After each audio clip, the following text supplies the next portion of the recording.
Welcome everybody. For those of you I haven't met, I'm Eben Weitzman. I'm the director of the graduate programs in conflict resolution. Welcome all to the first colloquium of the year. As you know, we do one a month, different topics each time. Tonight, in a moment, we'll get into what it is that we're doing tonight exactly. Some of the upcoming colloquia are on October 24th. We're going to do a session on how to choose what kind of a capstone you want to do. So for students doing a master's in conflict resolution, you have an option of doing a thesis, or what we call a master's project, or what we call the integrative seminar.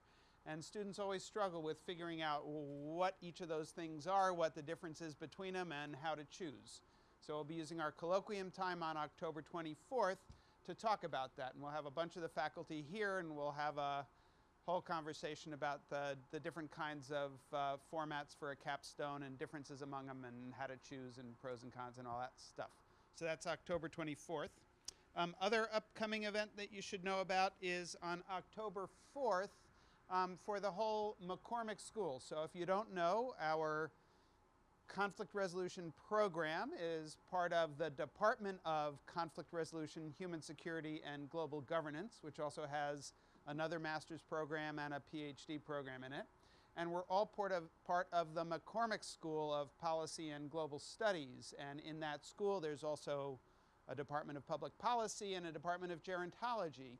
And so across the whole college, we will be getting together on October 4th at 4:30 at the Savin Hill Bar and Kitchen in Dorchester for a pizza and policy and beer gathering.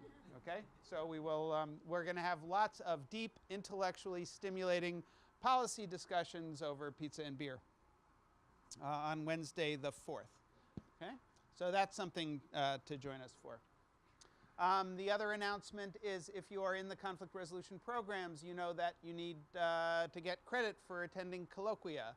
So there is a sign-up sheet at the end of the table with the food down there. Please make sure you put your name down.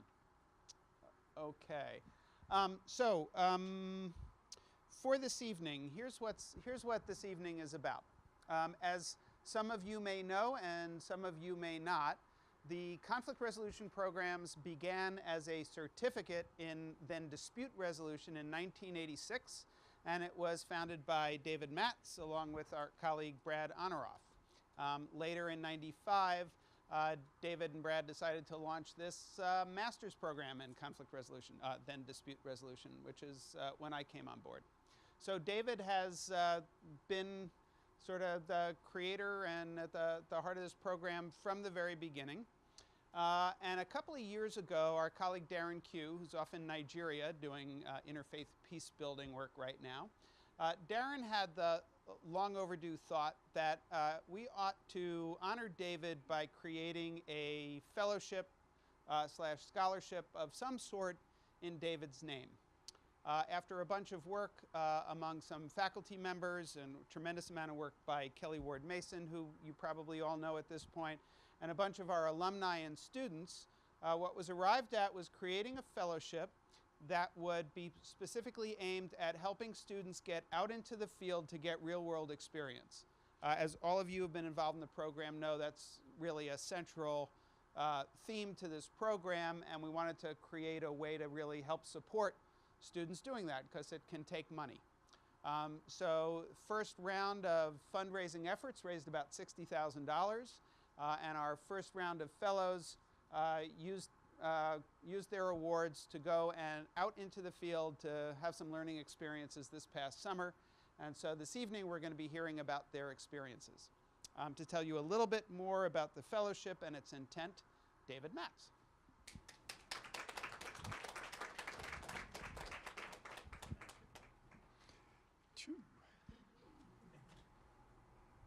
A hostile light. So the fellowship is intended to pick up on the fact that this year, as all of you know, the internship is a requirement. And that was a big decision by the faculty. It's not so easy to do.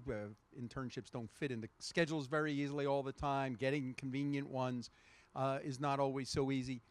And so while we knew that when we made it required, we also started looking around for ways to make it more possible. And that's where the use of the fellowship as a, if you will, a support, a lubricant for the internships, where that idea came from. So this year we have our wonderful 3 folks who used it for this summer. I just want to spend 2 minutes urging you to look in a full range of internships. We have a website. The website has a long list of internships. You should check those out. There are other travel possibilities, both in the U.S. and abroad. You're allowed to make up your own internship. People have come in with ideas about things they'd like to do. That's okay. It's not as easy as taking one ready-made, but if you have an idea, an interest you want to pursue, work with a faculty member on developing one. And if you need funding for some travel, if you need it for daycare, if you need it for helping make it possible, because it's in the summer and you may have other plans for the summer or income earning plans for the summer that the internship collides with, that's what this is about. It's intended to make it possible for you to do the kinds of things an internship is for. The internship, obviously, the goal is to do what we try to do in the classroom, can't do as well as an internship can. Give you the feeling of what that conflict is really like and what it's like to work on it, what it's like to have to make something better out of that conflicted situation. That's a very vague statement on purpose. We want to leave a wide range of things that you can think of to get out there and do. And the most important thing I can say is it's not easy.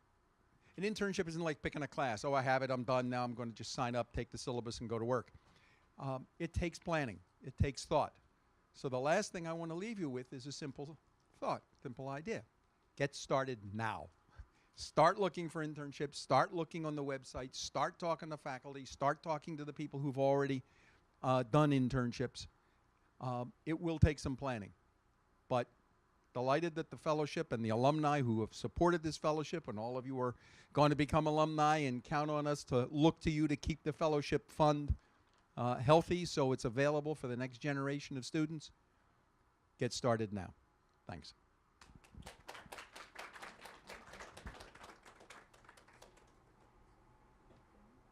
So just to start off, we're going to show a very brief video that looks at, not all, the 3 of us went to Northern Ireland for our, with our fellowship, but we wanted to highlight another program that is also a possibility, which is the program in Ecuador.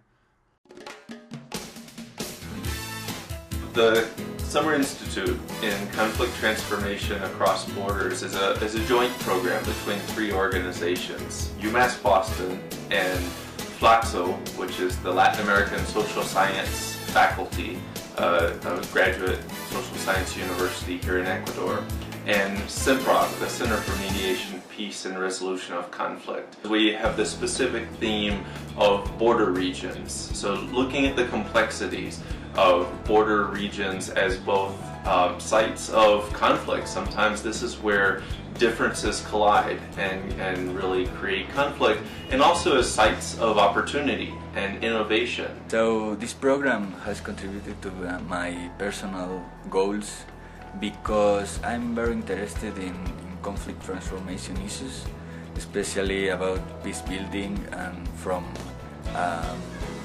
bottom-up perspective. The program has been really useful helping to see how you apply some of the theories and learnings that we've had in classrooms and instead see it actually out in the field being used by people who are doing this on a daily basis.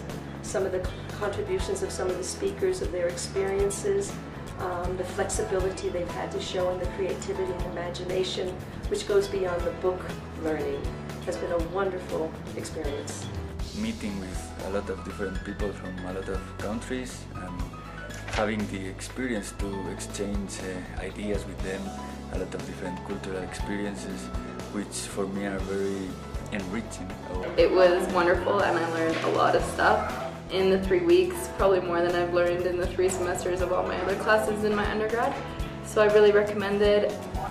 It's It's a lot of hard work, but it's a lot of fun, and it's completely a unique experience when you come here.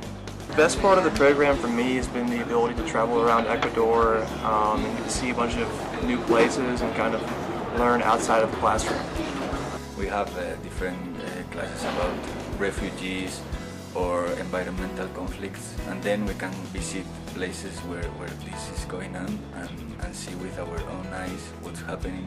Since I'm from Colombia, it was really good for me to be able to learn about it in an academic way, as I feel like now I'm leaving with a lot more knowledge on the conflict that's going on back home than I did before, which has inspired me actually to do my master's in conflict resolution.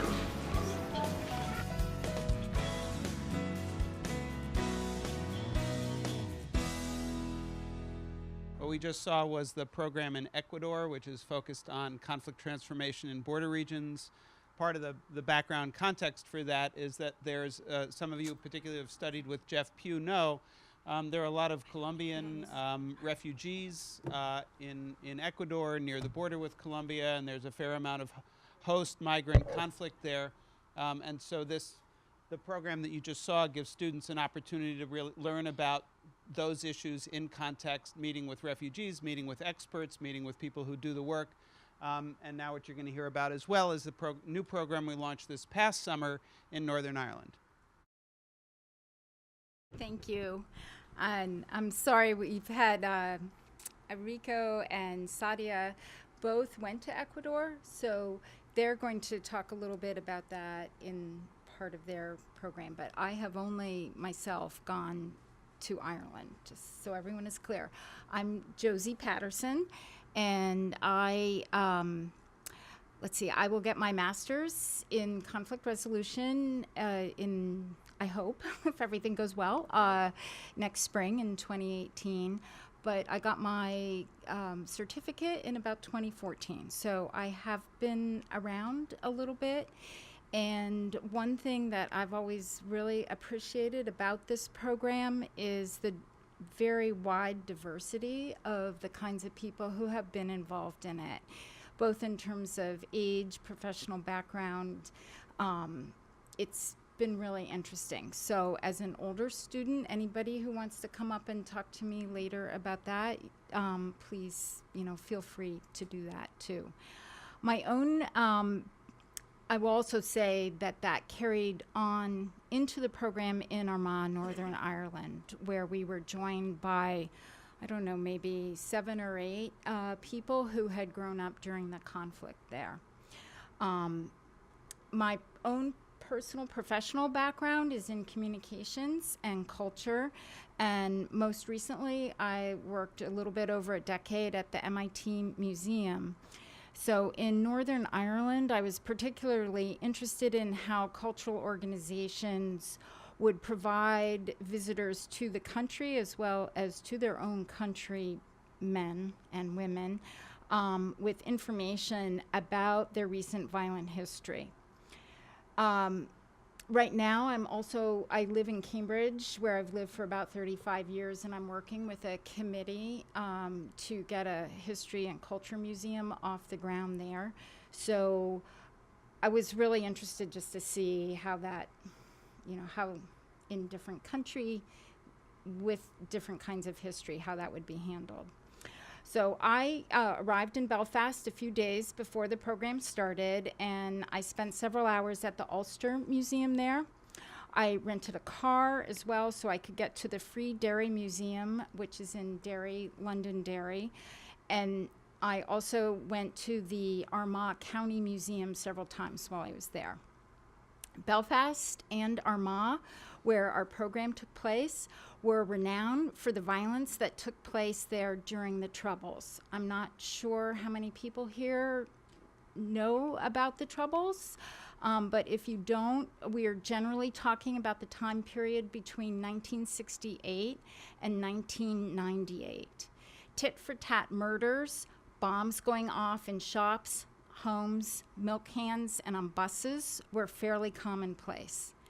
In a 30-year period, over 3,500 people were killed in the country of Northern Ireland, which I wanted to bring a map, and I'm sorry I didn't, but it is about half the size of Vermont. So it's a very small country, and but they had very outsized problems, I would say.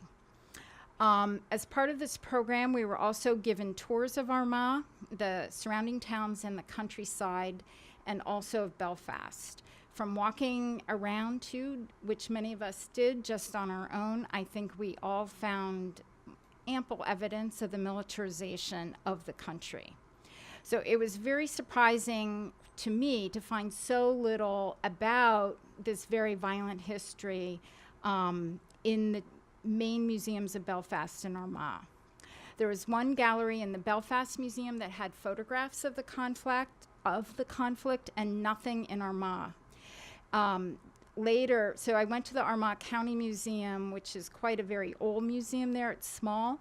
On the first time that I just walked around, I was given a tour, and it turns out the tour was given by someone who was around my age, who had grown up and lived during the Troubles, and he had no problem whatsoever opening up to me. And so that was interesting, but later the curator told me that he was quite afraid of promoting anything, any side that had to do with the violence in the community. And he also was around my age, and he was not going to be responsible for starting up any kind of violence again. The museum in Free Derry was different. Derry, by the way, was about an hour and 45 minutes from where we were staying in Armagh. And I went there one day with two other people in our class. Jenny's here. She was there too. That museum was developed very specifically to honor the Bloody Sunday victims and to show the world how and why that event, which took place in 1972, sort of how it took place. However, do keep in mind that even though that was and is now an official museum, it just opened up last February. And it had been many years in the planning, and there were a lot of issues around that, but it took, over 35 or 40 years to really be able to be something that people could feel all right about and be public about. I feel very strongly about it being very important to be open about all kinds of things that have taken place in the past. And I think that museums are good places to do that because they are very trusted organizations.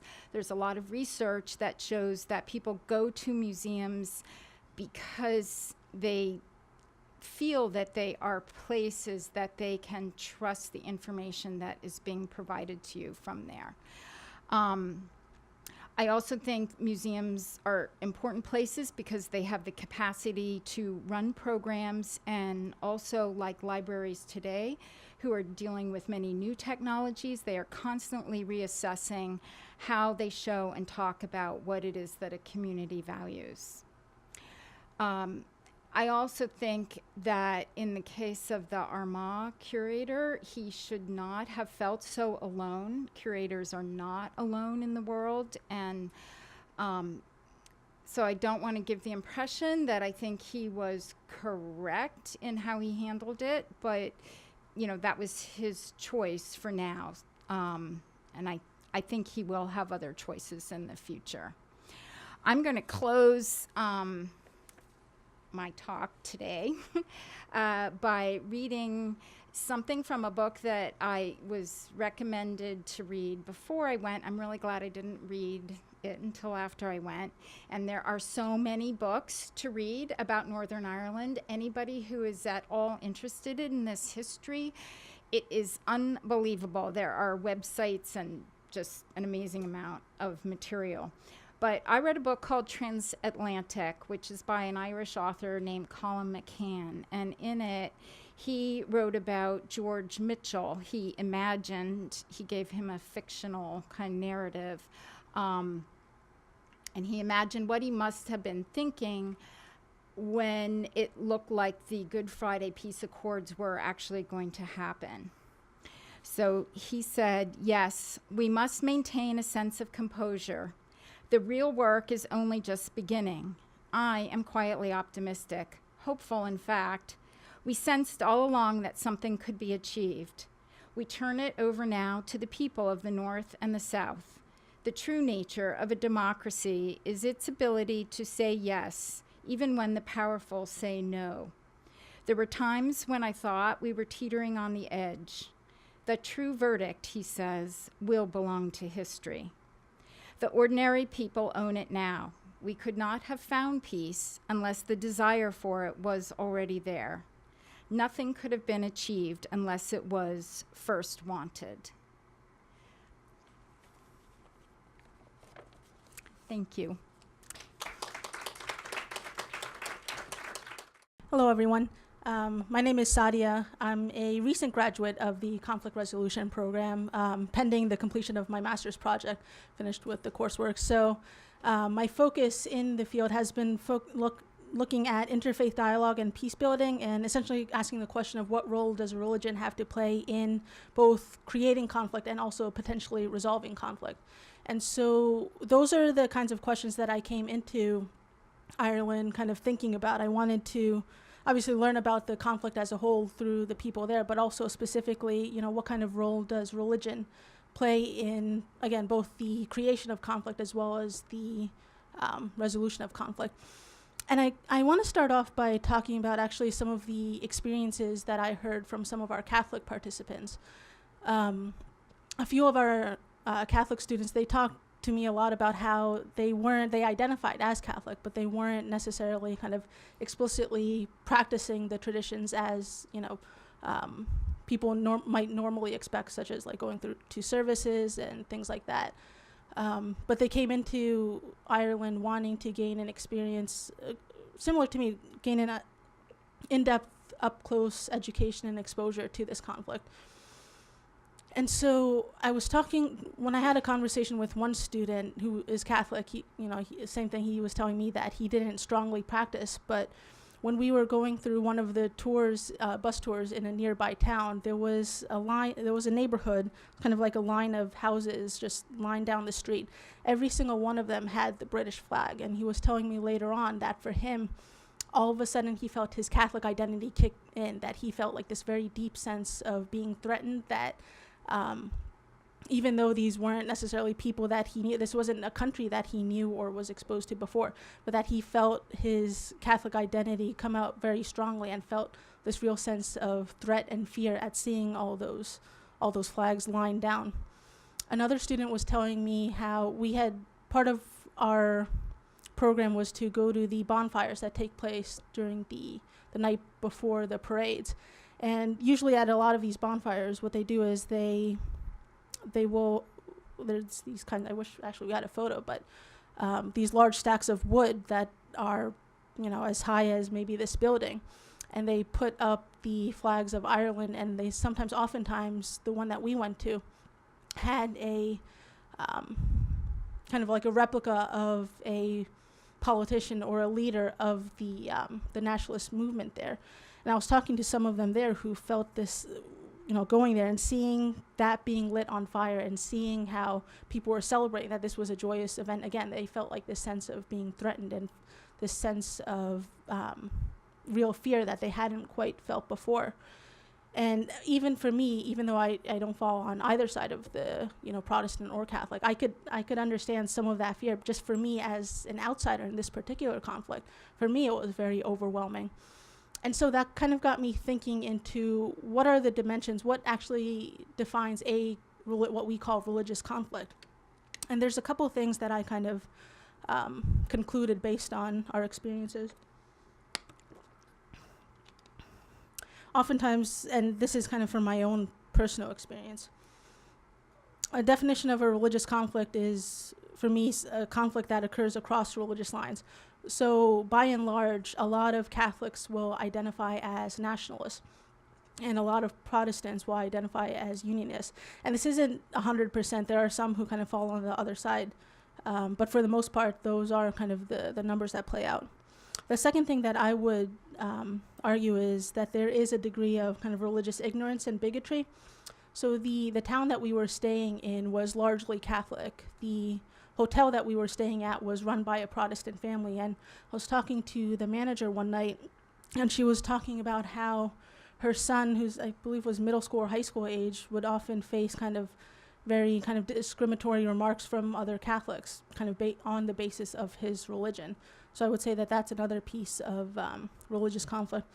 And the third, I would say, is this idea that, this is a conflict that's seen as resolved in the sense that there's no overt violence that takes place any longer, but it does still exist in the sense that there is very much, the communities are very segregated. So the town, as I mentioned, we were staying in was largely Catholic, and you could get a sense of when you were entering into what was like a Protestant majority part of the country based on which flags were being displayed. So I think, again, from my personal definition, those three components define what I view is what I might categorize as a religious conflict.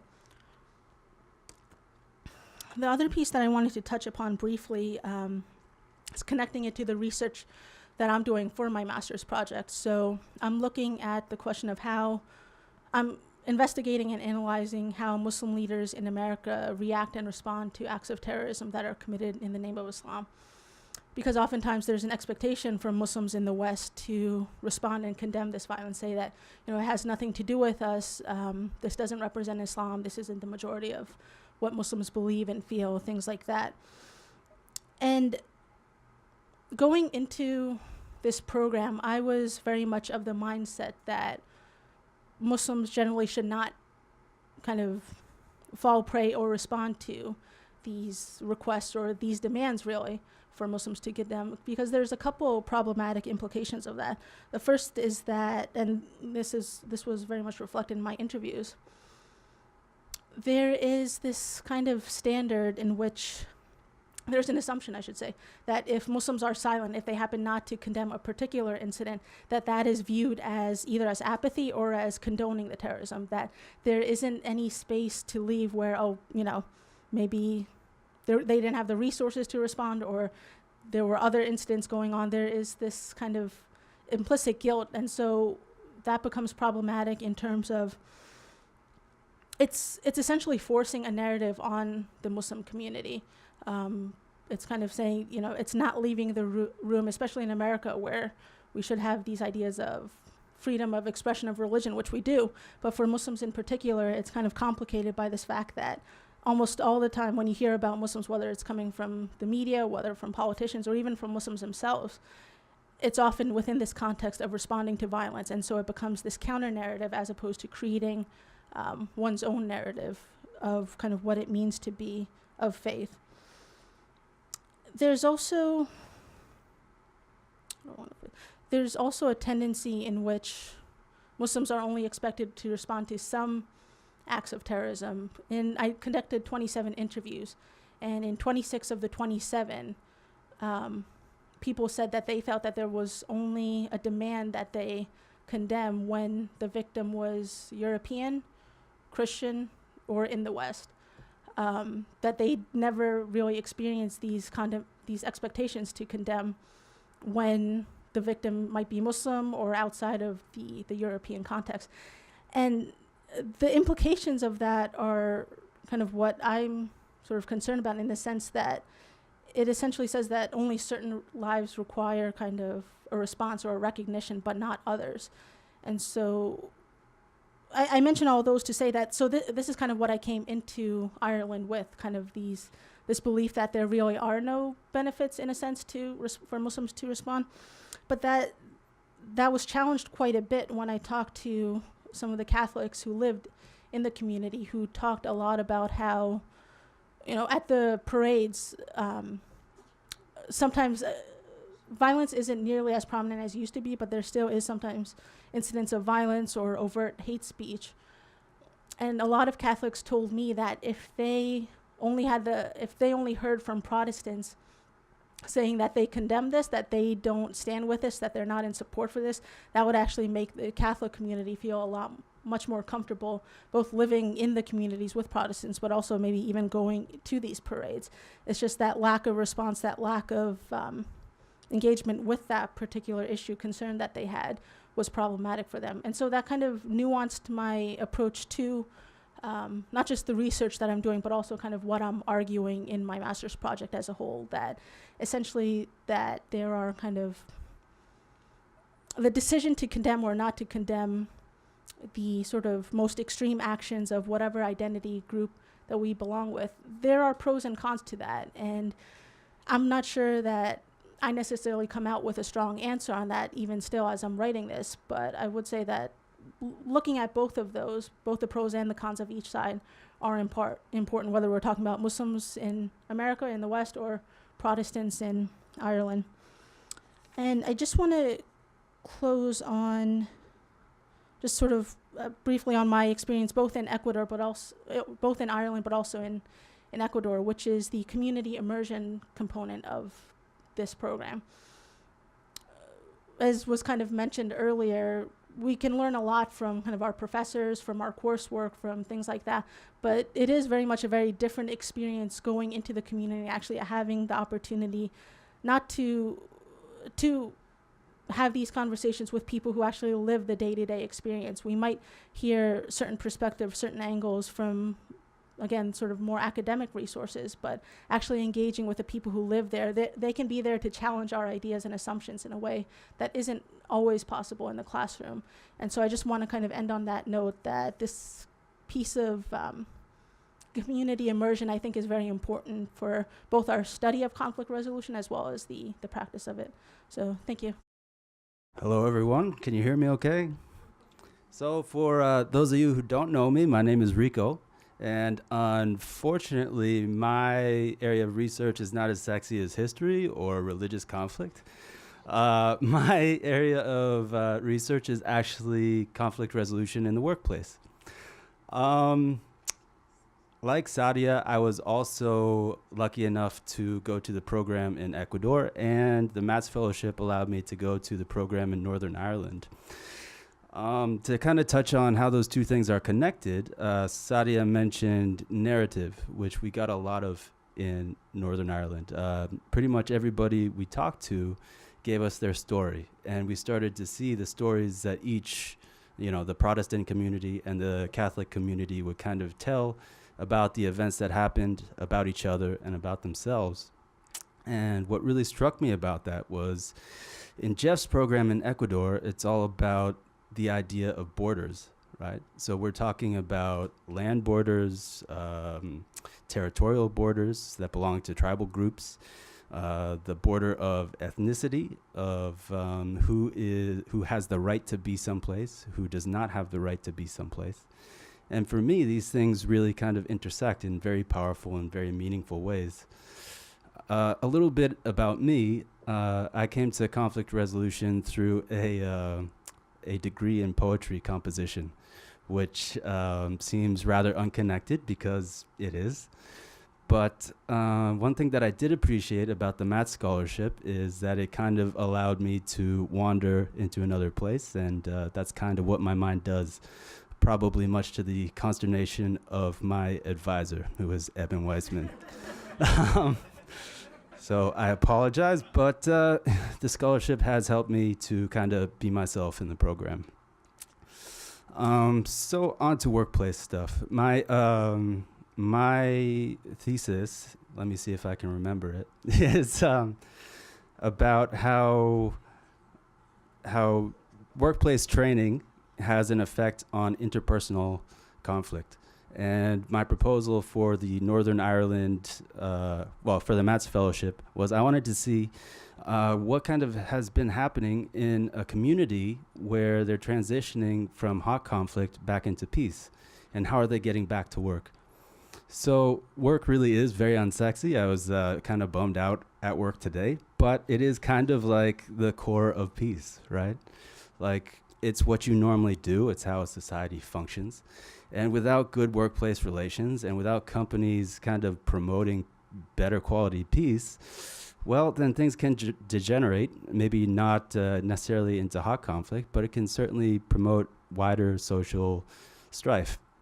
We are experiencing this in the US in a number of different ways, which I was able to dig into in the course of doing my research, which I did in a union. I was able to speak to a lot of organizers and talk to them about their experiences with workplace training and how it's allowed them to do their jobs better and engage with people better. And what was really interesting for me in Northern Ireland was we see some of these things like equal employment opportunity legislation having a much different effect than they do here.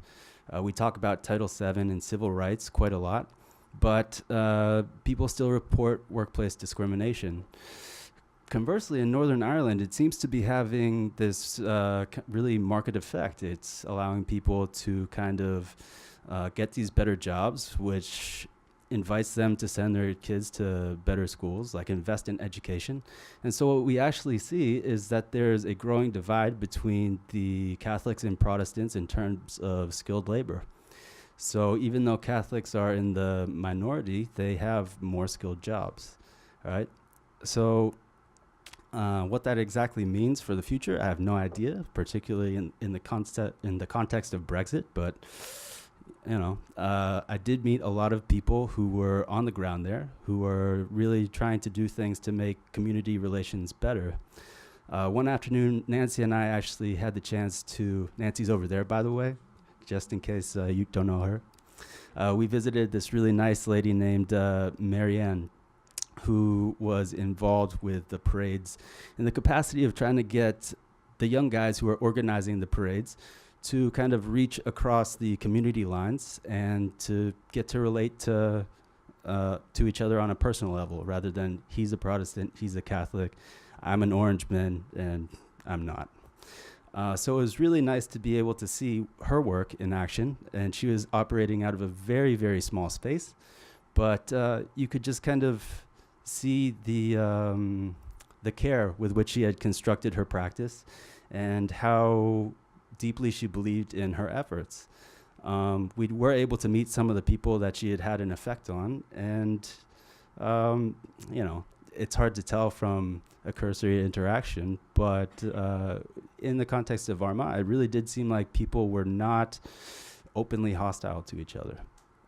To jump back to Ecuador for a moment, what I was able to see in Jeff's program was that one of the stressors of the refugee influx, or one of the effects rather, was that many Colombians are very highly skilled workers, but displaced by violence. And so they were kind of supplanting the local Ecuadorians in terms of skilled labor. So this was causing a lot of community resentment, to the point where there were people who were not able to rent apartments or to be in certain spaces without being looked at in suspicion once they actually spoke out loud. So once people recognized their actions, all of a sudden people were displaying like a range of microaggressions towards them.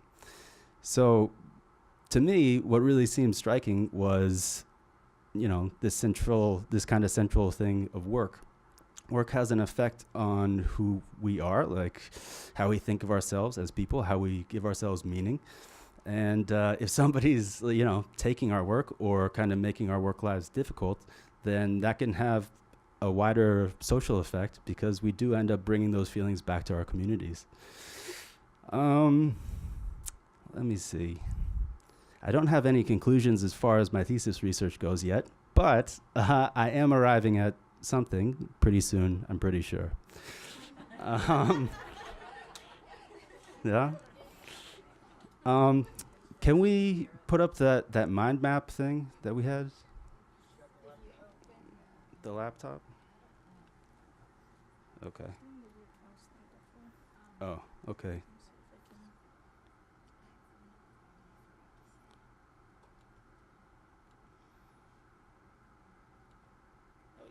Okay, great, thanks. So even though, like as David mentioned, you could use the Matz fellowship for, you know, a number of things, the three of us decided to use it to go to Northern Ireland. And we had a meeting to plan this presentation beforehand, and we were just kind of trying to hash out what it was that we wanted to talk about. And we actually had more things than this, but as you can see, we were all over the place and making a lot of cross connections. A lot of these things are, you know, concepts that we talked about in many of our classes, starting with theories, of course. And what made our discussion really rich was the diversity of expertise, of thoughts, opinions, feelings, experience that all of us had. In both the Ecuador and in the Northern Ireland experience, yeah, we were able to visit the communities that they were embedded in, if only kind of briefly, but we were also able to kind of solidify those ties among ourselves as like a community of students and as future practitioners. So I think what we're going to do is we're going to leave this up for Q&A. So if any of these things knock something loose for you guys, go ahead and ask us about it. Or if you just want to ask us for whatever, go ahead. Thank you.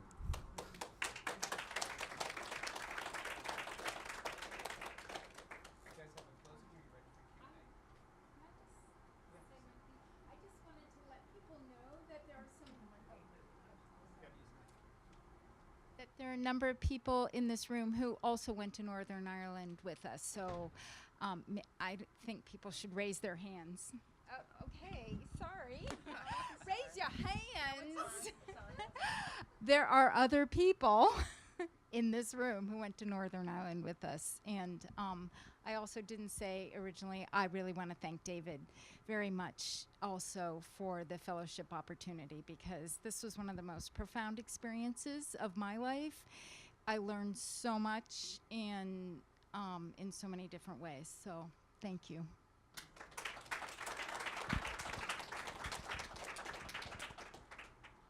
Okay, so we have some time for Q&A. I want to reassure those of you who have class at 7 that we will not take this right up till 7. We will stop early enough that you will have time to get to class, so don't fret.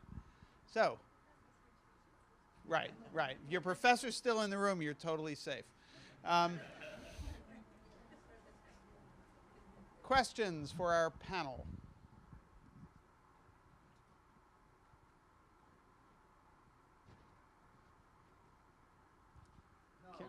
So I see dialogue up there as one of the conflict resolution pieces of this. And, since all three of you are also students of mine in dialogue class, I just was really curious to hear whether, and then if so, then how dialogue it came up in some of the things that you were saying, kind of a more informal sense. But in a more formal sense, whether that came up at all in the trip in terms of what's being, kind of parade culture in Armagh and otherwise in Northern Ireland. Also, Josie, you were talking about museums, kind of if it occurs in those spaces at all.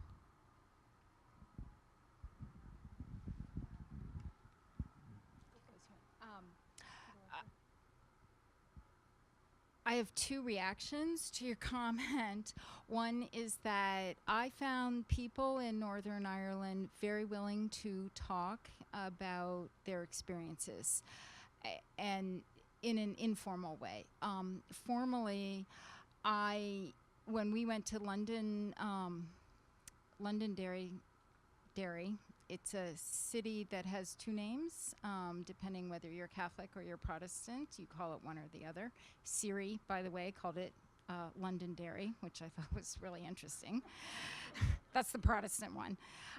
Anyway, there was an organization there that I am forgetting the name of. It was like the Art of the Voice, or I think it was very geared toward bringing people together to talk about things. There were many organizations that promoted peacemaking, but I did not personally see a lot of formal dialogue that was being advertised anywhere. I guess for me, what comes to mind is I think it was during one of our first couple of days, we had a panel of, I think, several representatives from several Protestant organizations come and speak. And they were all kind of talking about sort of different dialogue efforts. The one that I remember off the top of my head, I think, not sure if I even remember it correctly, it basically involved kind of trying to pursue dialogue through sports. And so they were kind of talking about how these dialogue programs have all these positive effects in terms of like restoring community relations and like building relationships, all those things that dialogue is supposed to do. But then we had one person who kind of represented the, you guys remember, right?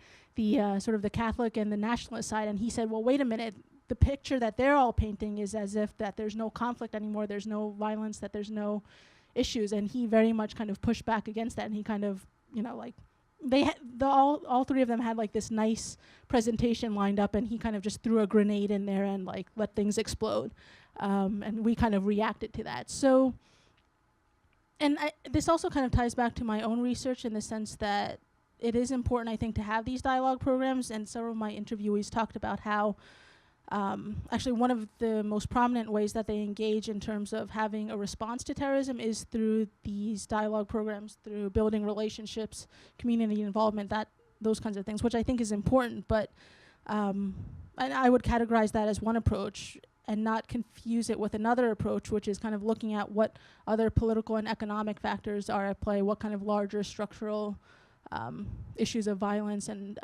prejudice that are still at play. So I would kind of respond in that way, and kind of I would distinguish the two approaches because I think they're often confused. Like, if there's an existence of a dialogue program, that's assumed to mean that sometimes that the larger conflict doesn't exist anymore, and I think we kind of saw that happen there.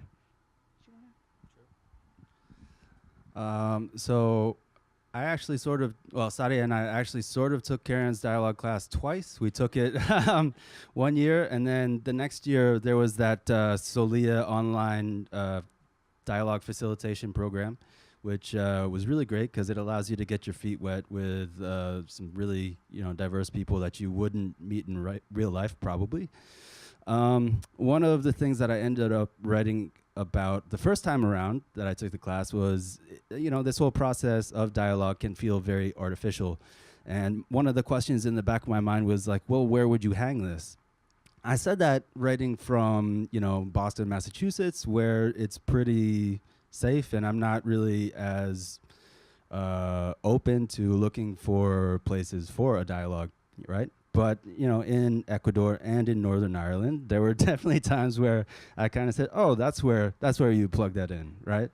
So in Northern Ireland, there were a lot of people, as I mentioned, who were really, really invested in their own narratives and telling their own stories. But I didn't see a whole lot of people listening to each other. One of the things that they're really interested in, and they're very forward-looking about, is integrating their school systems. It's something like only 3% of their schools are integrated, and it's kind of divergent to the point where you can tell who's Catholic by the way that they pronounce the letter H in the alphabet. So if you want kids to kind of, be integrated into an educational system, well, then the parents are going to have to talk to each other or to the teachers at some point. So it seems like there's a real opportunity there for, one, to get kids really invested in the process of dialogue and to see the effects pretty immediately, but also to involve, the people connected to those kids, which is everyone. In Ecuador, I was doing my project presentation, and I was kind of talking about how maybe there should be some kind of dialogue or discussion or to determine student need as far as like a kind of an ombuds type thing at the university we're based in, which was Flaxo. And one of the professors kind of said, oh, there's no problem there. To which a student, just stood up and responded, oh, yes, there is a problem.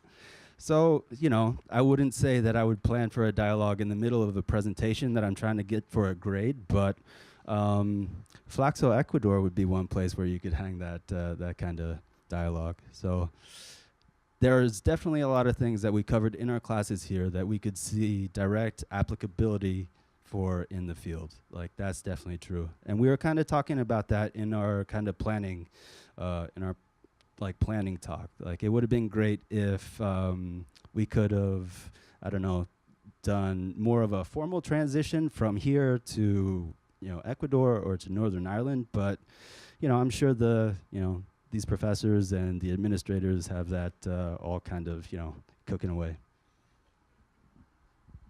The only other thing, Karen, I would say is that it did seem, and I'd be I'd be interested to know whether you guys agree, is that there seemed to be a pretty big generational divide, that the younger people who had not had direct experience with the violence were different and probably more open to talking to each other. The people who we had give most of our panels, most of them were older people like my age, and I felt that they were very vested, like these guys were saying, in their own points of view. So I think the training is really important.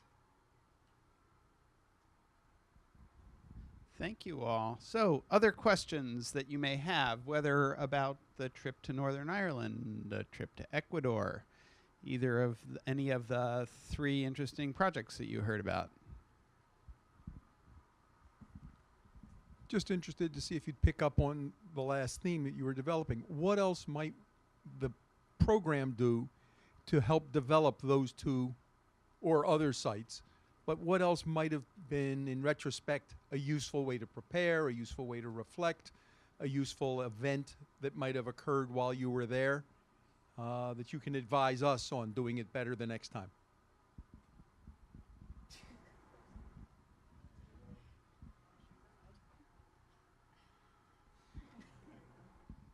Oh man. Well, about language?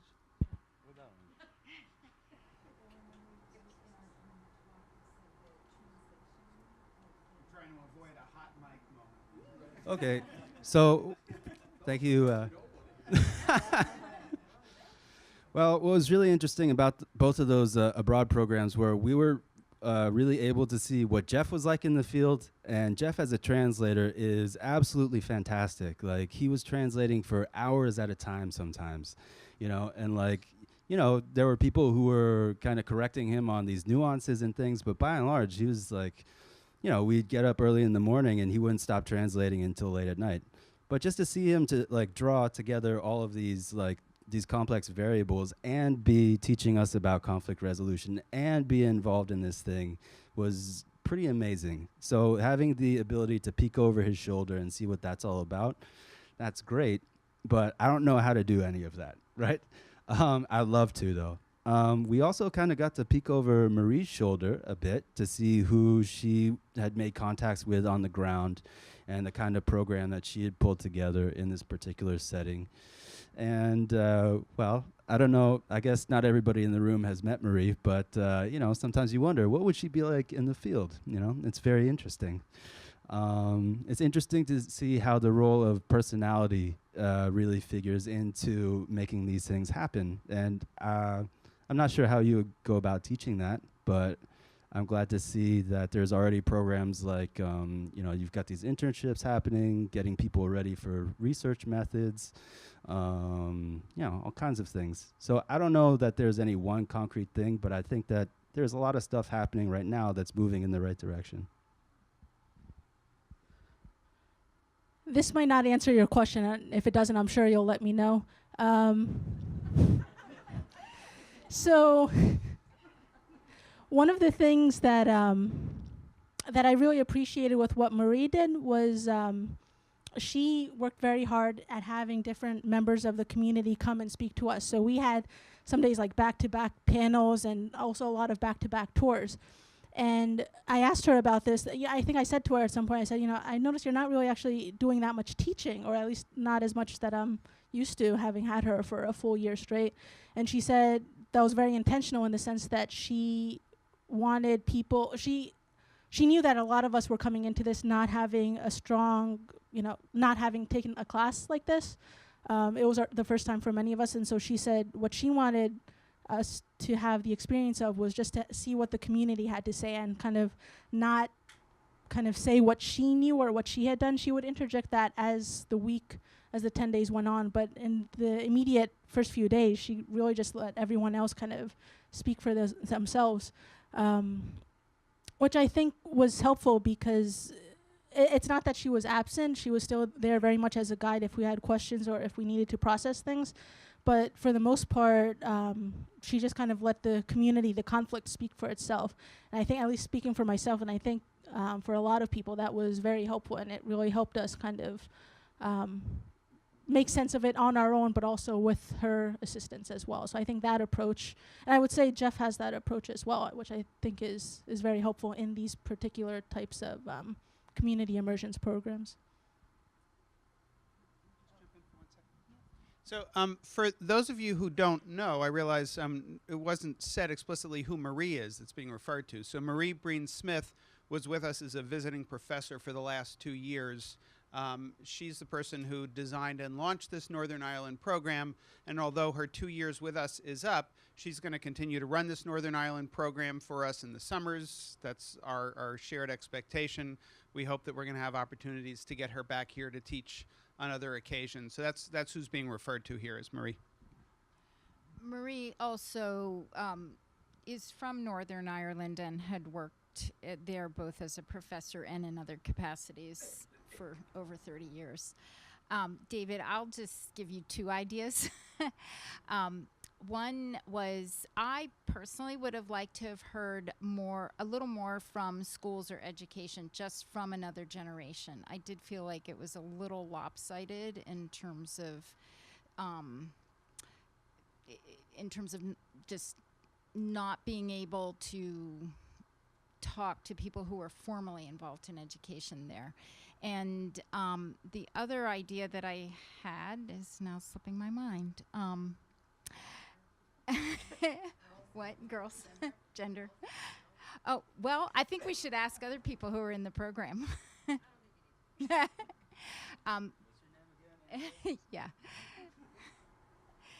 There was I guess maybe it was, for me, it was less gender and more, I know, hearing from people who were not Protestant and were not Catholic. I kept saying, but what if you weren't that? And there were many people who were not that, who lived in Armagh, for instance. So I think being able to hear from people outside the conflict, that would have been good too.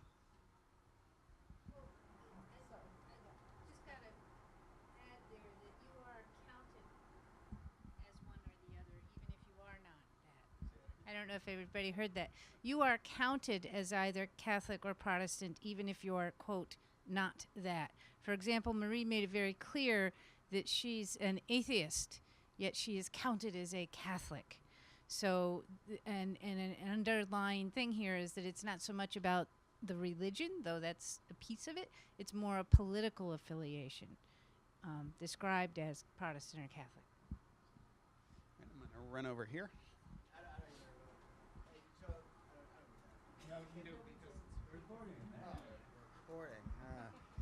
All right, so you have the Master's Project Seminar in here, and do you guys have any sage advice on pitfalls to watch out for in your experience? I know Rico's got a couple. Give me like 2 minutes. Yeah, we will be having that one also. But so they're not kidding about like planning. Like my second day here or something, Darren met up with me at that like new student mixer, and he just kind of said offhand, like, yeah, you should start thinking about your master's project now. I just kind of laughed and kept drinking my beer, and here I am, my thesis is not done. But also, you know, I know a lot of people in the room are working people, and it can be really difficult to have work-life balance and also really dedicate the time to your project. And, you know, I'm saying this to you who's got 2 more kids on the way, so, like, think about that, man. There's so many directions I can go with this. I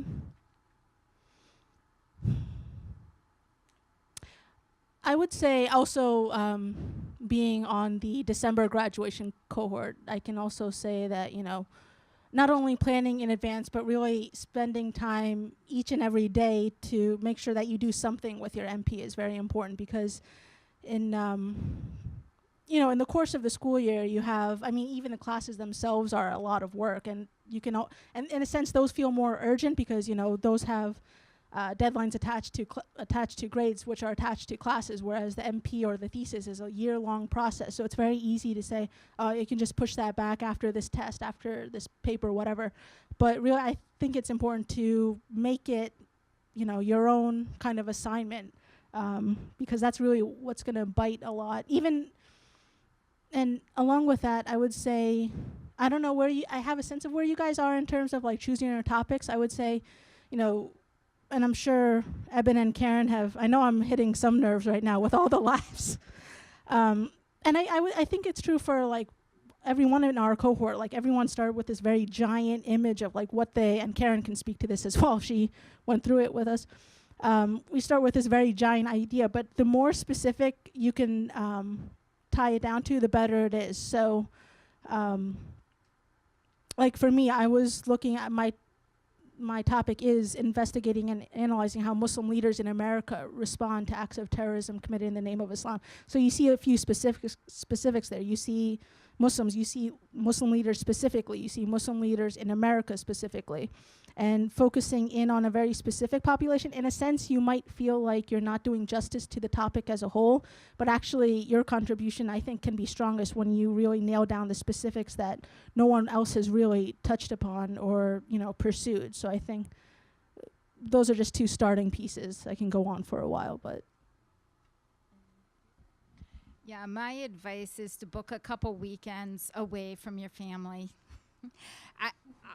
As an older person going back to school, I found it very challenging to carve out enough time to write papers and do the assignments. And I was more successful when I would call up a friend and say, can I come see you but not see you for 3 days?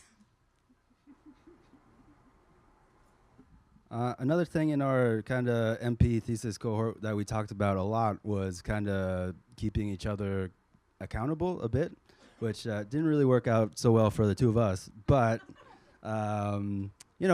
we were checking in with each other for a long time. But keeping that up, I think, can definitely help to keep people moving forward. Yeah. And I think there might be extra pressure on your cohort, thanks to my cohort mostly not, finishing in May. So you might feel that from the professors as well as an extra motivation. Actually, you guys are winding up pretty well. So we're gonna wrap. Just a couple of thoughts as we go. First of all, huge thank you to the three of you for sharing your experiences with us.